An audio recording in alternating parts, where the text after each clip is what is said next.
Terima kasih, Apa salam kabar? hebat luar biasa. Udah pasti salam hebat luar biasa. Oke, udah diundang nih ya. Terima kasih. Oke, selamat sore semuanya. Salam hebat luar biasa. Sore hari ini senang sekali saya bisa kembali bertemu di dalam acara PO Webinar, dan tadi tentu saja Anda sudah banyak mendengarkan cerita dari Pak Dwi Cahyadi dan pembicara kita tadi Bu Monik. Tentu itu sesuatu yang sangat menyenangkan sekali. Oke, sore hari ini saya ingin sedikit sharing ya, seperti biasa. Tadi pagi saya sibuk banget, udah acara webinar dengan Universitas Ganesha di Bali, dan sekarang kita sudah kembali. Memang di new normal ini kesibukan saya semakin padat, tapi semuanya daring ya, semuanya via jarak jauh. Dan tentunya pada kesempatan siang hari ini saya bisa menyapa para komunitas Yes. Saya mungkin akan sharing sedikit hal yang penting tentang masalah mindset. Lagi-lagi masalah mindset. Jadi bicara soal mindset adalah sebuah topik pembicaraan yang tidak pernah akan habis meskipun dengan ribuan episode sekalipun. Karena ini sesuatu yang sangat menarik, sesuatu yang tidak pernah akan pernah habis dibahas. Nah, mungkin ada baiknya bicara soal mindset ini saya akan bagikan dengan sebuah cerita. Ya, sebuah cerita itu lebih kurang itu seperti ini. Ini tentang alkisah seorang yang naik kuda. Ya, saya udah pernah bahas ini channel Success Before 30, tapi nggak masalah saya bahas lagi. Kuda ini dinaikin ayah dan anak. Ya, dia berkeliling ke 4 kota. Sebut aja nama kotanya A, B, C, D. Ketika dia masuk ke kota A, si ayah itu naik kuda, si anak itu ya, sorry, kebalik ya, si anak itu naik kuda, si ayahnya nuntun kudanya. Nah, ketika ayah nuntun kudanya, tak lama kemudian, ketika dia masuk si kota si A, penduduk kota A itu merasa aneh. Dia langsung mengata-ngatai si anak. Anak kurang ajar kau, anak nggak berbakti. Masa kamu anak kecil, tapi kamu biarkan ayah kamu itu yang menuntun kuda, ya, dan kamu sama sekali nggak punya sopan dan santun. Ya, benar juga ya katanya ya. Karena apa? Karena menurut dia si kuda ini, si anak ini harusnya anak yang lebih kecil itu memberikan ayahnya yang sudah tua untuk naik di atas kuda. Nah, akhirnya dia mendengarkan saran orang-orang di kota A. Gantilah dia. Sekarang si ayah yang naik di atas kuda, anak kecil itu yang nuntun. Nah, terus perjalanan dilanjutkan ke kota B. Sesampai di kota B, ternyata penduduk kota B ceritanya lain lagi. Sesampai di kota B, penduduk kota B berkata demikian. Dasar ayah nggak tahu malu. Masa anak kecil suruh nuntun? Apa kamu nggak kasihan itu sama si anak? Iya kan? Kamu tuh jadi ayah mana sih? Yang namanya ayah itu pasti memberikan kemudahan pada si anak supaya si anak itu bisa menjadi pribadi yang baik. Kamu sebagai ayah harus memberikan contoh. Masa kamu enak-enak di atas, anak kamu yang nuntun? Loh iya, tapi pendapat tadi saya sudah berpikir gitu, tapi orang-orang di kota A itu berpendapat lain. Dia berpendapat harusnya si anak itu yang nuntun. Dasar kau ayah cari banyak alasan. Kamu sebagai ayah itu sama sekali nggak memberikan contoh. Ya nggak bisa begitu dong. Namanya di mana-mana ayah itu mendorong supaya anaknya lebih maju. Bukan seperti kayak gitu. Kamu sebagai ayah cari alasan aja. Ngomong aja kalau malas. Jangan jadikan anak sebagai alasan. Dia pikir benar juga ya. Akhirnya dia merenungkan orang sih. Jadi dia sekarang cari solusi gimana. Kayaknya sekarang sebaiknya kita berdua naik aja di atas kuda ya. Nah, di atas keledai ini ya. Akhirnya mereka melanjutkan perjalanan dari kota si B ke kota C. Sesampai di kota C, ya, ayah dan anak ini naik kuda. Naik di atas kuda tersebut. Sesampai di kota C, orang di kota C itu langsung memaki-maki mereka berdua. Dasar manusia tidak punya rasa hati nurani terhadap binatang. Kenapa? Masa kuda yang sudah tua peot, rambutnya sudah mulai memutih itu dinaikin 2 manusia. Berat-berat lagi, gendut-gendut lagi kalian. Ayah dan anak sama-sama berat, sama-sama gendut. Tapi kalian sama sekali tidak punya sebuah rasa peri kemanusiaan. Dan betul-betul kalian berdua sangat tidak punya hati nurani. Hewan sudah begitu tua dinaikin lagi. Wah, si ayam mulai pusing ini kepala. Si anak juga pusing. Kota A lain ngomongnya. Kota B lain ngomongnya. Sekarang masuk si C dinaikin berdua pun salah. Sekarang yang disalahkan si kuda. Jadi saya harus dengar yang mana ini? Pusing. Nah, jadi akhirnya mereka stres. Mereka semakin menjelaskan kepada orang kota C, semakin isi kota C semakin marah-marah dan menganggap mereka nggak punya hati nurani terhadap binatang yang sudah tua. Nah, itulah kegalauan yang dialami oleh manusia ketika dia memasuki kota C.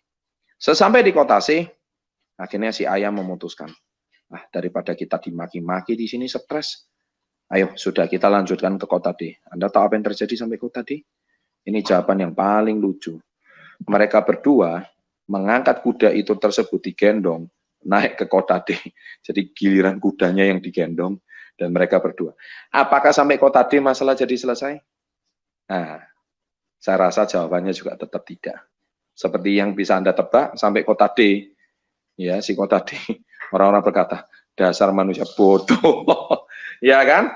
Kenapa manusia bodoh? Ada kuda kok malah digendong. Fungsi kuda itu mengangkat manusia, kok kalian yang mengangkat kuda. Nah, 4 peristiwa, 4 makna, 4 mindset yang berbeda. Bicara soal mindset, bicara soal sudut pandang, tidak pernah ada habisnya. Hari ini, komunitasnya sudah begitu bagus, memberikan peluang, murid yang terbukti sudah banyak yang sukses, tetap ada aja orang yang berkata negatif. Tetap ada aja orang yang berkata tidak setuju. Ini bisnis nggak cocok lah. Ini bisnis memang nggak bukan untuk saya lah. Saya nggak bakal jualan lah. Saya nggak punya modal lah. Saya hari ini nggak merasa punya sebuah kebaikan lah. Saya hari ini merasa saya nggak bakat lah. Saya nggak punya teman lah. Nanti kalau saya jual produk saya dikatain apa sama teman lah. Nanti teman pasti berpandangan miring lah sama saya lah. Nanti saya mau dicap apa lah si penjual lah. Nanti kamu mau untung uang dari saya lah.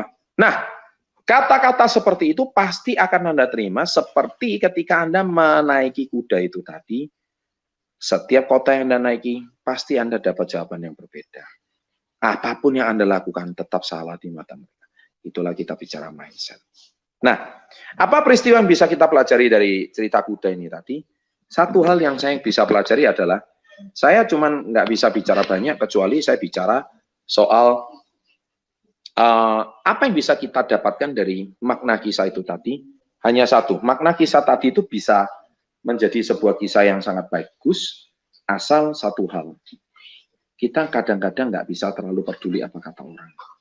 Kalau Anda mau sukses, kadang-kadang kita harus menutup telinga kita dari pendapat dan kata-kata orang. Kita boleh mendengarkan saran, tapi kita jangan masukkan ke dalam hati. Kalau kita masukkan ke dalam hati, apalagi kalau sudah masuk ke dalam otak kita, pusing kepala kita. Akhirnya apapun yang kita lakukan nggak ada yang benar. Apapun yang kita perbuat, meskipun kita berbuat baik, ngangkat kuda pun salah. Kuda yang sudah tua renta kita angkat pun salah. Coba Anda bayangkan, itulah masyarakat kita yang sudah terlanjur sakit. Jadi Anda gabung komunitasnya juga salah, nggak gabung pun juga salah.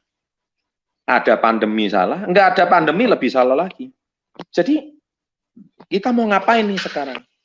Saya cuma bisa berpesan satu, hidup kadang-kadang kita nggak bisa terlalu dengar apa kata orang.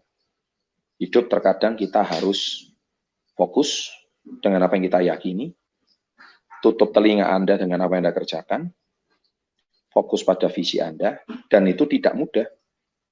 Niscaya Anda akan mengalami kesuksesan. Sama seperti saya dahulu.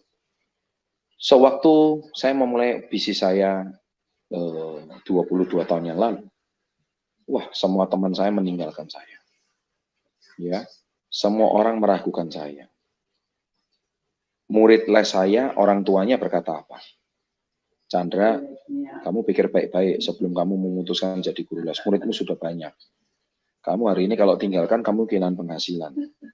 Kamu merintis bisnis sesuatu yang belum jelas. Pikirkan baik-baik. Kata-kata itu seolah-olah benar. Ya kan? Tapi kalau saya anggap itu sebagai kebenaran, maka kita akan mengalami kegagalan. Bedakan, jadi siang hari ini kita mau belajar tentang dua kalimat. Kita mendengarkan saran seolah-olah benar, tapi itu belum tentu kebenaran. Benar dan kebenaran itu dua hal yang sangat berbeda. Ya, kalau Anda dikatakan orang, kamu orangnya pendiam, itu benar, saya pendiam. Tapi belum tentu itu kebenaran. Orang yang pendiam nggak bisa sukses. Terus hubungannya orang sukses sama pendiam itu apa? Nggak ada hubungannya. Kalau Anda anggap pendiam itu nggak bisa sukses, berarti Anda anggap kata orang yang benar itu Anda anggap sebagai kebenaran. Sebetulnya, yang benar adalah hari ini kita nggak bisa menganggap kata-kata itu sebagai sebuah kebenaran. Tapi kita harus menganggap kata-kata itu sebagai masukan, dan kita kerjakan keyakinan kita. Nah, terus Pak, kebenaran itu apa? Kebenaran adalah ketika Anda hari ini mengerjakan sesuatu dengan konsisten dan yakin, dan Anda tidak peduli apa kata pun, yang nggak benar pun jadi benar. Dan yang belum terbukti pun jadi terbukti. Yang nggak ada pun jadi ada. Dan saya percaya yang belum ada menjadi ada. Apakah Anda mengerjakan bisnis ini, Anda sudah punya mobil? Mungkin belum tentu ada. Apakah Anda sudah punya rumah? Belum tentu ada. Apakah Anda sudah pernah keliling dunia? Mungkin belum. Tapi Anda yakini itu akan benar-benar terjadi bersama KK Indonesia. Kalau Anda yakini itu benar-benar terjadi bersama KK Indonesia, yang nggak ada jadi ada. Yang belum ada jadi ada. Apakah Anda sekarang sudah punya penghasilan 100 juta per bulan? Mungkin belum ada. Tapi Anda yakini, Anda mungkin ditertawakan lingkungan Anda. Aduh, boro-boro 100 juta per bulan. Penghasilan Anda belum pasti. Penghasilan Anda belum jelas. Kok Anda mau bermimpi 100 juta 1 bulan? 100 jutanya dari mana? Ya, tapi kalau Anda anggap ini sebagai sebuah kebenaran, Anda yakini 100% percaya. Anda akan mendapatkan apa yang Anda inginkan. So, topik saya pada sore hari ini, saya tuh cerita yaitu, mari kita bedakan antara kata benar, seolah-olah kata-kata orang lain yang benar, dan kita anggap itu sebagai sebuah kebenaran. Tetap konsultasi dengan mentor Anda untuk mencapai kebenaran itu menjadi kenyataan, dan saya pastikan apa yang Anda yakini, apa yang Anda kerjakan sekarang, pasti akan menjadi kenyataan. Sukses selalu. Demikian sharing saya pada siang hari ini, semoga bermanfaat, dan always be the best, go crown, go 1%, salam hebat luar biasa.